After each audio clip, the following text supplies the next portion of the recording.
آج کارٹون کی بیماری چلی ہے. نیک لوگ ہیں ان کے یہاں بھی کارٹون، برے ہیں ان کے یہاں بھی کارٹون، ہر گھر میں کارٹون بچوں کو دکھائے جا رہے ہیں. میں ابھی چند دن قبل ملیشیا میں تھا، تو میرے وہاں کے دوست میزبان تھے، ہم سفر پہ تھے. اب راستے میں بچے ان کے شور کر رہے ہیں. میں نے کہا شور کیوں کرتے ہیں؟ کہتے کارٹون لگاؤ. اچھا، میری عادت چونکہ کارٹون دیکھنے کی نہیں ہے، اب گاڑی پہ چل رہے تھے، میں نے کہا اس میں لگاؤ ہوتا گیا ہے. اب انہیں جو کارٹون لگائے، خدا گواہ ہے میں یہ قسم اٹھا کر بات کہہ رہا ہوں کہ میں نے کبھی فلموں میں کارٹون میں نے کبھی نہیں دیکھے. میں کبھی کارٹون دیکھوں کیا ہوتا ہے مجھے نہیں پتا، ویسے کہ بیٹھے ہیں چل گیا دیکھ لیا تو دیکھ لیا، میں نے کبھی بھی ایسا نہیں کیا. اب اس میں جو مار دھاڑ کارٹونوں کی چل رہی ہے، میں نے اسے کہا دیکھو اس کا اور نقصان کیا ہوتا ہے اس کو چھوڑ دو. ایک نقصان اس کا پکا ہے، یہ جو مسلسل خون گر رہا ہے، یہ قتل و غارت ہو رہی ہے کارٹونوں کے ذریعے. ایک تو جب بھی کبھی کوئی قتل ہوگا کچھ ہوگا تو بچوں کو دکھ نہیں ہوگا، کیونکہ روزانہ دیکھتے ہیں مردے مرتے بھی ہیں، قتل ہوتے بھی ہیں، پرواہ نہیں ہو رہی. اور میں نے کہا جو اس طرح محسوس ہو رہا ہے اب ان بچوں کی لذت سی بنی ہے قتل و غارت دیکھنے کی. ہم ادھر رونا روتے ہیں، دہشت گردی قتل و غارت ختم ہونی چاہیے، ملک میں امن ہونا چاہیے، ملک میں سکون ہونا چاہیے، تباہی بربادی نہیں ہونی چاہیے. اور اپنے بچوں کو دکھا کے آ رہے ہیں قتل و غارت، خون بہانا، گولیاں، فائرنگ، اسلحہ، گن شپ ہیلی کاپٹر، یہ دکھا رہے ہیں. جب ویڈیو بچہ ایسی دیکھے گا تو تھوڑا بڑا اگر اس کا دل کرے گا میں بھی کوئی بندہ ماروں، میں بھی کوئی قتل و غارت کروں، میں بھی خون گراؤں. میں نے کہا ان کارٹونوں کے ذریعے یہ سبق دیا جا رہا ہے اور ہم سمجھ نہیں رہے کتنا بڑا جرم ہے. اس لیے میں اپنی ماؤں اور بہنوں بیٹیوں سے کہتا ہوں ان کارٹونوں سے بچوں کو نکالیں اور اپنے بچوں کو حقائق پر لائیں. اپنے بچوں کو گھر میں قاریوں کی تلاوت سنائیں، ضرورت ہے جو لوگ نعت پڑھتے ہیں ان کی نعت سنائیں، علماء کے بیانات سنائیں، ذکر کی مجالس سنائیں. آپ نے دکھانا ہے تو یہ دکھائیں، اس ویڈیو سے غلط کام نہ لیں، صحیح کام لیں. سوشل میڈیا غلط استعمال نہ کریں، صحیح اس کو استعمال کریں. میں خیر عرض کر رہا تھا کہ اس بات کو اچھی طرح سمجھیں اور اپنی زندگیاں بدلنے کا فیصلہ کریں.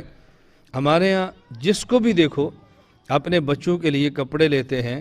میں یہ بار بار گزارش کر چکا ہوں، بازار سے سلے ہوئے کپڑے ریڈی میڈ لے کر پہنانا، میں اس کو گناہ نہیں کہہ رہا، لیکن اس کے نقصانات ہی نقصانات ہیں.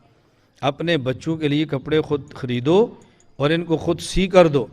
آج المیہ یہ ہے کہ ہماری عورتیں اگر گھر میں کپڑا پھٹ جائے تو اس کو سی نہیں سکتی، اگر گھر میں کپڑا پھٹ جائے تو سی نہیں سکتی، جبکہ ہماری خواتین کو چاہیے اپنے کپڑے خود سیئیں، اپنے شوہر کے سیئیں، اپنے بچوں کے سیئیں. کم از کم چھوٹے چھوٹے بچوں کو بازار کے کپڑوں کی عادت مت ڈالو. ہم چھوٹے بچوں کو عادت ڈالتے ہیں بازار کے کھانے کی، بازار کے پینے کی اور بازار کے پہننے کی جس کی ضرورت نہیں ہوتی. نتیجہ نکلتا ہے کہ بچپن سے اس کی عادات ایسی پڑ جاتی ہیں کہ بڑے ہو کر حلال ہو یا حرام اس نے کھانا ہی کھانا ہے. کھانے میں ایسی چیزیں اپنے بچوں کو دے رہے ہیں. میں اپنی ماں اور بہنوں بیٹیوں سے عرض کرتا ہوں یہ معمولی باتیں نہیں، اس کو آپ سمجھیں. اتنے بچے تقریباً 95% بچے ایسے ہوں گے کہ جن کے دیکھو داڑھ خراب ہے، دانت خراب ہے، داڑھ خراب ہے، دانت خراب ہے. کیوں؟ کوئی کہتا ہے یہ چپس کھاتے ہیں، کوئی کہتا ہے یہ فلاں چیز کھاتے ہیں، کوئی کہتا ہے یہ فلاں چیز کھاتے ہیں. آپ دیکھ رہے ہیں بچوں کے دانت تباہ ہو رہے ہیں، چھوڑ دیں ان کو چاکلیٹ کھانا. آپ دیکھ رہے ہیں تباہ ہو رہے ہیں، چھوڑ دیں ان کو چیزیں کھلانی.